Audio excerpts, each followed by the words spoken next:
پہلے بھی ہم آپ کا چیلنج ایکسپٹ کر چکے ہیں. خیبر پختونخوا کے ساتھ ساتھ اور آپ کی 3 دہائیوں سے حکومت چلتی آ رہی ہے. اس چیلنج کو بھی ہم ایکسپٹ کر رہے ہیں اور دعوت دیتے ہیں آپ کو بھی اور دونوں کی. اب میں آ جاتا ہوں ان کی ایک ایشو کے اوپر جو انہوں نے بات کی. آج فرزند زرداری کرپشن کی بات کر رہا تھا اور لوگوں کو سر محل $65 ملین ان کی حکومت میں اگر سیلاب زدگان کو ان کو کوئی نیکلس ہار دیا جاتا ہے, وہ ہار کی چوڑیاں, سندھ کی ترقی کا پیسہ کس طرح فیک اکاؤنٹس کی نظر ہوا, وہ سندھ کے صحت کا 5.5 کروڑ روپیہ 7 سالوں میں ان کو ملا, وہ کہاں پہ چلا گیا. لاڑکانہ کے اندر تھر کے اندر جو بھوک سے افلاس سے بچوں کی اموات ہو رہی ہے, وہ کہ ان کی ترقی کا, ان کے غربت کے خاتمے کا پیسہ جو لوگوں کے اوپر لگنا تھا, اس کے اوپر پوری کی پوری فیک اکاؤنٹس کی ایک جیل کی ہے جو کہ اب پارلیمنٹ کے ریکارڈ کا بھی حصہ ہے. تو آج وہ فرزند زرداری کرپشن کی بات کر رہے تھے. پاکستان تحریک انصاف عمران خان پاکستان کا وہ واحد لیڈر جو سپریم کورٹ کا کی طرف سے بھی صادق اور امین ڈکلیئر ہو چکے ہیں. ان کے ابو کے اوپر کتنے کرپشن کی کیسز ہیں. فرزند زرداری خود جو صدقے کے بکرے ہوتے ہیں وہ بھی فیک اکاؤنٹ سے, برتھ ڈے پارٹیاں ہوتی ہیں وہ بھی فیک اکاؤنٹ سے, گھر کے اخراجات چلتے ہیں وہ بھی فیک اکاؤنٹ سے, یہاں تک کہ فرزند زرداری اور ایان علی کے ٹکٹ کے پیسے بھی ایک ہی اکاؤنٹ سے پے ہوتے ہیں. تو آج وہ بات کر رہا تھا, تو میں قوم کو بتاؤں کہ اللہ کا لاکھ لاکھ شکر ہے کہ عمران خان جیسا صادق اور امین لیڈر ملا. تو پاکستان کے اندر آڈیٹر جنرل کی جو پہلے سال کی رپورٹ تھی, موصوف نے گھما پھرا کے بات کرنے کی کوشش تو کی, 98% irregularities میں کمی آ چکی ہے. 98% ان کے آخری سال کا اگر آپ دیکھیں تو اس میں کمی آ چکی ہے. یہ عمران خان کی حکومت ہے. اداروں کی انہوں نے بات کی, پی آئی اے کا, پی آئی اے کے حوالے سے بات کرتے چلے کہ 2008 تک پی آئی اے پروفٹ میں, زرداری آ جاتے ہیں, پی آئی اے کا خسارہ بڑھتا جاتا ہے. 2013 سے 18 میں نواز شریف کی حکومت آتی ہے, مزید بڑھ جاتا ہے. سٹیل مل 2007 سے 8 تک منافع میں تھا, 8-9 میں پہلا سال تھا زرداری کی حکومت کا, سٹیل مل خسارے میں چلا گیا. پاکستان ریلوے ان کی حکومت میں خسارے میں چلا گیا. یہ تمام پاکستانی ملکی ادارے جو تھے وہ ان کی دور میں خسارے میں چلے گئے. آج ہم ریفارم کر رہے ہیں. آپ ہی کی حکومت کے دوران اور نواز شریف کی حکومت کے دوران کارکردگی کیا تھی, میں ان کے 2 وزیروں کا بیان جو سابقہ حکومت تھے اور ان کے آج ساری اکٹھی ہی ہے, تو میں ان کا حوالہ دیتا چلوں کہ جب ان سے پوچھا گیا اداروں کے بارے میں تو کہتے ہیں کہ جو پی آئی اے خریدے گا سٹیل مل ان کو مفت میں دیا جائے گا. مطلب پہلے ادارے تباہ کرو, کرپشن کی نظر کر دو, اپنی مرضی سے لوگ لگاؤ, ان کی تعینات کیا کرو, کمیشن کا ہو, اور پھر اس کے بعد جو ہے اداروں کی حالت یہ کر دو کہ جو ایک ادارہ خریدے گا اس کو دوسرا ادارہ مفت میں دیا جائے گا. پھر اس کے بعد انہوں نے بات کی کرونا کے اوپر. اب دکھ تو ہوگا ان کو. دکھ یہ ہے کہ پہلے دن سے یہ کہہ رہے تھے کہ lockdown lockdown lockdown, کیونکہ دنیا کے اندر فیشن تھا. غلام ذہنیت کے مالک تو یہ لوگ ہیں کہ بڑی جلدی متاثر ہوتے ہیں مغرب سے. اب پوری دنیا کے اندر لاک ڈاؤن کی بات ہو رہی تھی, انہوں نے بھی لاک ڈاؤن کی بات کی, لیکن آج دنیا کیا کہہ رہی ہے. ابھی جو رپورٹس آئی ہے دونوں, کل آپ نے آکسفام کی رپورٹ دیکھی کہ عمران خان نے پہلے دن کہا تھا کہ لوگوں کو مرض سے بھی بچانا ہے, لوگوں سے کو بھوک سے بچانا ہے, لوگوں کو بے روزگاری سے بچانا ہے, اور اس مقصد کے لیے پاکستان کی تاریخ کا سب سے بڑا ریلیف پیکج 1200 ارب کا لے کے آئے.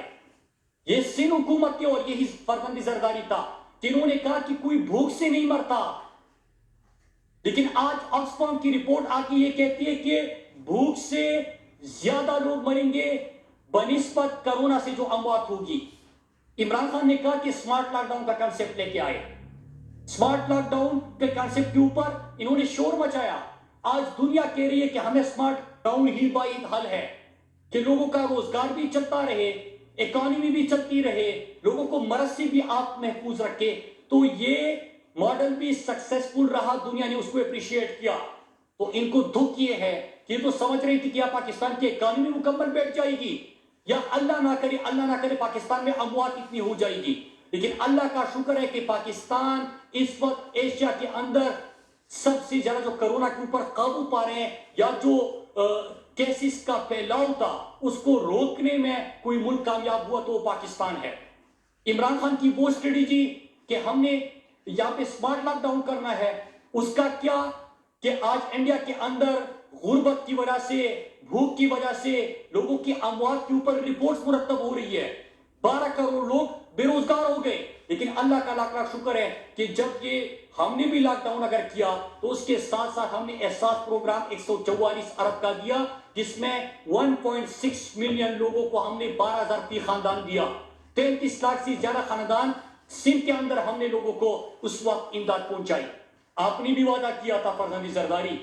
آپ کا ایک وزیر آ کے کہتا ہے کہ 5 لاکھ لوگوں کو ہم نے راشن دیا، دوسرا کہتا ہے کہ 3 لاکھ کو، تیسرا کہتا ہے کہ 1.5 لاکھ کو. پورے سندھ کے اندر کسی کو بھی پتہ نہیں چلا کہ راشن کس کو ملا. روزانہ آپ کی طرف سے صرف بھاشن دیا جاتا ہے. آپ کہتے ہیں کہ کوئی بھوک سے نہیں مرتا. ہر سال سندھ کے اندر عام حالات میں سب سے زیادہ خودکشیاں جو ہے وہ اموات وہ تر کے اندر ہوتی ہے. بھوک کی وجہ سے، پانی پورا نہ ملنے کی وجہ سے لوگوں کی اموات ہوتی ہے. اس کے اوپر بھی آج آپ کو دکھ یہ ہے کہ کرونا کی جو اسٹریٹجی تھی، این سی او سی نے جس انداز سے کام کیا، تمام صوبوں کو متحد کیا، اکٹھے لے کے گئے. الحمدللہ سمارٹ لاک ڈاؤن بھی وقت نے صحیح ثابت کر دیا. دنیا اس طرف جا رہی ہے. الحمدللہ آکسفام کی رپورٹ آئی، پوری دنیا اب یہ اس کی طرف جا رہی ہے کہ بھوک سے کی وجہ سے زیادہ اموات ہوگی بنسبت کرونا کے. تو اسی اسٹریٹجی کی طرف جا رہے ہیں جو عمران خان کی اسٹریٹجی تھی. بجائے اس کی کہ آج خوش ہو جاتے کہ پاکستان کی جیت ہے، دکھ آپ کو یہ ہے کہ پاکستان کی اکانومی پر بات نہیں ہوئی، اللہ نہ کرے لوگوں کی اموات بھی نہ ہوئی. شرم آنی چاہیے اس قسم کی اسٹریٹجی کے اوپر اور سوچ کے اوپر. پھر ایک اور چیز انہوں نے بات کی، الزامات کی بوچھاڑ کی پرائم منسٹر کے حوالے سے، عمران خان کے حوالے سے. اب ایک شخص جو پاکستان کے لیے ہمیشہ فخر کا سبب بنا، پاکستان کے اعلیٰ عدلیہ نے اس کو صادق اور امین ڈکلیئر کر دیا. اور یہ تمام جو چور ڈاکو اور لٹیرے ان کو کہتے ہیں، ایسی نہیں کہتے. ان کے اوپر جے ٹیز کی رپورٹس بنی ہوئی ہے، یہ کوئی سپریم کورٹ سے کنوکٹڈ ہے، کسی کے ابھی کیسز چل رہے ہیں. وہ لوگ آ کے عمران خان کے اوپر گفتگو کرتے ہیں. اپنا قد بڑھانے کی کوشش ضرور ہو سکتی ہے لیکن اس سے ان کو کچھ حاصل نہیں ہوگا. الحمدللہ میں نے ذکر کیا 98% جو ہے وہ کیسز میں کمی آئی، لیکن اس کے ساتھ ساتھ ادارے بھی بہتر ہونے لگے، کرونا کی اسٹریٹجی بھی کامیاب ہو گئی. میں اس کے اوپر آتا ہوں کہ یہ خوف اور یہ جو آج میڈیا کو بھی انہوں نے تانے دیے، آج جو غصہ تھا اس کی وجہ کیا بنی. آپ کو یاد ہوگا کہ چند دنوں سے جے ٹی رپورٹس کے اوپر بات ہو رہی ہے. اور جے ٹیز رپورٹس کیا ہے؟ آپ اس سے پہلے فیک اکاؤنٹس کی جے ٹیز اٹھا لیجیے. اس میں کیا تھا کہ مراد علی شاہ جو سندھ کا وزیر اعلیٰ ہے وہ فرنٹ مین ہے یا سہولت کار ہے زرداری کے کرپشن کا.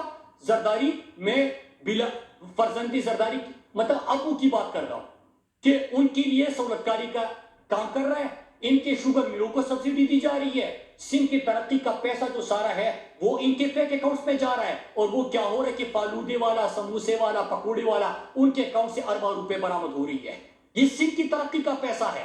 لیکن اس کے بعد ایک اور جے ٹی آئی. اب جے ٹی کے اوپر بحث ہو رہی تھی کہ یہ جے ٹی ہے کہ وہ جے ٹی ہے، لیکن جو اس کے کنٹینٹ تھا اس کے اوپر کسی نے انکار نہیں کیا. اور 64 کا بیان بھی تھا. میں نے پارلیمنٹ میں بھی اس کے اوپر بات کرنا چاہی. آپ نے دیکھا کہ کوئی شام کو بیٹھ کے اس طرح فرزندی زرداری اب غصہ ہو رہا تھا، اس کے الفاظ جو تھے وہ گرم گروج سے کام لے رہا تھا.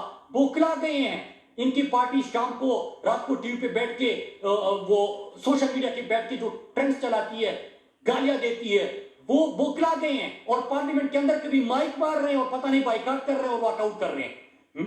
وہ وہاں پہ تو پڑھنے نہیں دیا. میں آج یہاں پہ قوم کے سامنے اس کے 3-4 پوائنٹس پڑھتا ہوں کہ قوم کو پتہ چلے کہ کیا وجہ ہے آج کی پریس کانفرنس کا، اس بوکلاہٹ کی، اس غصے کی وجہ کیا ہے. اس میں عزیر بلوچ ان کے حوالے سے کہتا ہے کہ، اور آج پرائم منسٹر صاحب کی بہن کے حوالے سے بھی بات کیا. اللہ کا لاکھ لاکھ شکر ہے.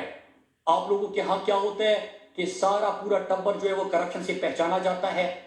کمیشن، بطخوری، قتل و غارت گری، میں بھی آپ کے سامنے رپورٹ رکھوں گا. یہ تمام آپ کی پہچان بن چکی ہے.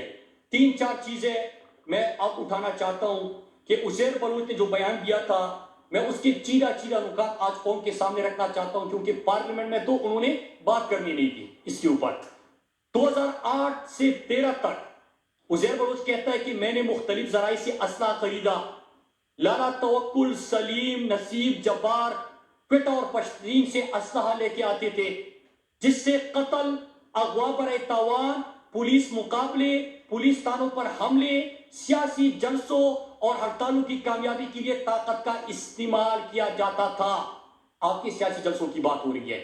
لیاری کے علاقے میں اپنی مرضی کی پولیس افسران و ملازمین تعینات کرائے. جوئی کے اڈوں کی سرپرستی کی. بتہ وصولی کے لیے مسلح گروپ بنائے جو کہ بتہ وصول کرتے تھے. بتہ وصول کر کے آپ کے خاندان کو، آپ کے پورے ٹبر کو اس میں حصہ ملتا تھا. یہ پوری رپورٹ کیا کرے، اور میں رپورٹ میڈیا کے سامنے بھی رکھ لیتا ہوں کہ میں اس کی بات کر رہا ہوں. پھر اس کے بعد ایک اور پوائنٹ میں اس میں رکھنا چاہتا ہوں کہ میں نے اویس مظفر ٹپی کو آصف زرداری کے لیے 14 شوگر ملوں پر قبضے میں مدد دی جو کہ کم پیسے دے کر خریدی گئی. مطلب یہ کہ آپ زرداری کے شوگر ملوں کی بات ہو رہی ہے کہ وہ بھی انہوں نے عزیر بلوچ سے قبضے کروائے اور انہوں نے مظفر ٹپی اور ان لوگوں کو استعمال کیا. آگے جا کے کہتے ہیں کہ میں نے اپنے گروہ کے 15-20 لڑکے آصف زرداری کے کہنے پر بلاول ہاؤس بھیجے، جنہوں نے بلاول ہاؤس کی گرد و نواح میں لوگوں کو ہراساں کیا اور 30-40 کے قریب بنگلے اور فلیٹ زبردستی خالی کروائے، جن کو خریدنے کے لیے آصف زرداری نے مالکان کو بہت قیمت ادا کی اور ان کو ہراساں کیا. آپ کے گھر کی بات ہو رہی ہے کہ آپ کی گھر کی بنیادیں بھی جو ہے اس میں لوگوں کا خون شامل ہے. 30-40 کو اس کی ارد گرد کرتے لوگوں کو ہراساں کر کے ان کو باہر نکالا گیا. خوف اس کا ہے، اس لیے آج غصہ تھا. ان سوالوں کے جواب دینے ہوں گے. پھر اس کے بعد آگے جا کے کہتے ہیں کہ انہوں نے جب حالات خراب ہوئے اور کراچی کے اندر الحمدللہ پاکستان کے ادارے، پاکستان کے رینجرز، انہوں نے جس طرح کامیاب آپریشن کیا، سندھ کو واپس امن کی طرف لے کے آئے. روشنیوں کا شہر جو انہوں نے برباد کر دیا تھا اس کو جب امن دیا، تو جب آپریشن ہو رہا تھا تو ان دنوں میں فریال تارپور جو کہ ان کی پپو ہے، زرداری صاحب کی بہن کی گفتگو کر رہا ہوں، وہ عزیر بلوچ کو بلا لیتے ہیں اور ان کو کہتے ہیں کہ آپ اسلحہ فلاں بندے کو دے دو، تنظیمی ذمہ داریاں فلاں بندے کو دے دو اور آپ یہاں سے چلے جاؤ تاکہ اس کو محفوظ رکھا جا سکے، اس کو تحفظ دیا جا سکے. تو یہ آپ اس قسم کی چیزیں کہ کراچی کے اندر قتل ہوتے رہے، کوئی سے انکار کر سکتا ہے؟ آپ کے حکم کے مطابق ہوتے رہے، بدتخوری ہوتی رہی، آپ لوگوں کو بتے میں کمیشن ملتا رہا، وہاں پہ لوگوں کے سروں سے فٹ بال کھیلا گیا. اس رپورٹ کے اندر کہہ رہے ہیں کہ ہم نے پولیس موبائل کا استعمال کیا، جن کا کام ہے امن و امان برقرار رکھنا. پولیس موبائل استعمال کیا، لوگوں کو اغوا کیے، ان کے سر تن سے جدا کیے، اس کے اوپر فٹ بال کھیلا، لاشوں کو آگ لگا دی، اس کی ویڈیو بنا دی تاکہ لوگوں میں خوف بٹا سکے. یہ مناظر کیا کراچی کے لوگوں نے نہیں دیکھے؟ آج لوگوں کو پتا چل رہا ہے کہ آپ کے حکم پہ ہو رہا تھا. آپ تھانے بیچتے تھے، آپ وہاں پہ ایک S H O, S S P ان کی مرضی کا لگاتے تھے، کرمینلز بٹائے تھے آپ نے تاکہ اسی طرح پولیس موبائلوں میں لوگوں کا اغوا کیا جائے اور ان کے سروں سے فٹ بال کھیلا جائے. کیا کراچی کے لوگوں نے یہ مناظر نہیں دیکھے؟ تو آج یہ تمام جو چیخ و پکار تھی، یہ جو پرچی لہرا کے آ جاتے ہیں پرچی والا، اس تمام چیز کی ایک وجہ تھی کہ انہوں نے اس کا جواب نہیں دیا. جے آئی ٹی کبھی کہتے کہ 4 سائن 6 سائن، یہ ڈیبیٹ چھوڑے. 164 کا بیان بھی موجود ہے. کراچی کے ہر شہری کو پتا ہے کہ قتل ہوتے رہے، بدتخوری ہوتی رہی، کمیشن ہوتا رہا، لوگوں کی لاشیں گرتی رہی، پولیس کو اپنی غلط طریقے سے استعمال کیا، وہاں پہ لوگوں کو ہراساں کر کے ان کے شوگر ملوں سے نکالا، آپ نے گھروں سے لوگوں کو نکالا. یہ کراچی کا ہر بندہ جانتا ہے، یہ سندھ کا ہر بندہ جانتا ہے. تو اس کو منطقی انجام تک ضرور لے کے جانا ہے.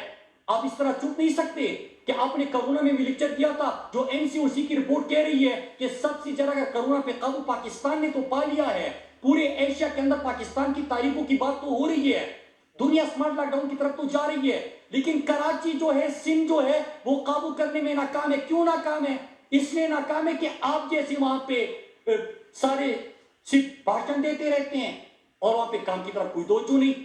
اس جے ٹی کی رپورٹ کا بھی آپ کو جواب دینا ہوگا جو 164 کا بیان ہے. یہ تمام جرائم ہے. آپ کے والد صاحب کی جو فیک اکاؤنٹس کی جے ٹی ہے اس کے اوپر بھی آپ بڑا شور مچاتے ہیں کہ جب بھی احتساب ہوتا ہے کبھی سوال کیا جاتا ہے پولیٹیکل وکٹمائزیشن ہو گئی, ہمارے ساتھ جاتی ہو گئی, میرے والد صاحب کو نیب نے بلا لیا, ان کی جان کو خطرہ ہو گیا. یہ کیا گفتگو ہے؟ کیا آپ سے آپ جو سوال پوچھو گے اس کا جواب دیا جائے گا. لیکن اگر سب سے زیادہ غربت سندھ کے اندر ہے, آپ کے حلقے میں جب سوال کر لیتا ہوں کہ 27,000 لاڑکانہ کے اندر کتوں کے کاٹنے کے واقعات ہوئے, اس پہ آپ گالی دیتے ہیں. 92,000 سے زیادہ پورے سندھ کے اندر کتوں کے کاٹنے کے واقعات ہوتے ہیں. سندھ اس وقت کتوں کی زد میں ہے. کیا آپ نے ان کے اوپر بات کی؟ آپ کی حکومت ہے وہاں پہ. اگر آپ سے سوال کیا جاتا ہے گالی دیتے ہیں. غربت سب سے زیادہ وہاں پہ, صاف پینے کے پانی کے مسائل سب سے زیادہ سندھ کے اندر. کراچی قائد جیسا شہر جو اس کو کچرے کا ڈھیر بنا دیا. لیکن ہم کیا کر رہے ہیں, میں اس کی طرف آتا ہوں. ہم نے کراچی کو پیکج دیا, ہم نے تمام جو پارلیمنٹیرینز تھے, جو الیکٹڈ ممبرز تھے, انہوں نے ترقیاتی کام جو بتائے اس کی وفاقی حکومت نے منظوری دی. آپ ایم این ایز کے اوپر تو ان کی ترقیاتی کاموں کے اوپر تو آپ سٹے لے آتے ہو. آپ کو گلہ ہوتا ہے, آپ اس کے اوپر تنقید کرتے ہو کہ یہ کام کیوں کر رہے ہیں. احساس پروگرام 33 لاکھ سے زائد سندھ کے اندر لوگوں کو غربت کے خاتمے کے لیے اگر ہم نے پیسے دیے اس کے اوپر آپ کو غصہ آتا ہے. وفاقی وزیر مراد سعید بلاول بھٹو زرداری کی پریس کانفرنس پر رد عمل دے رہے ہیں.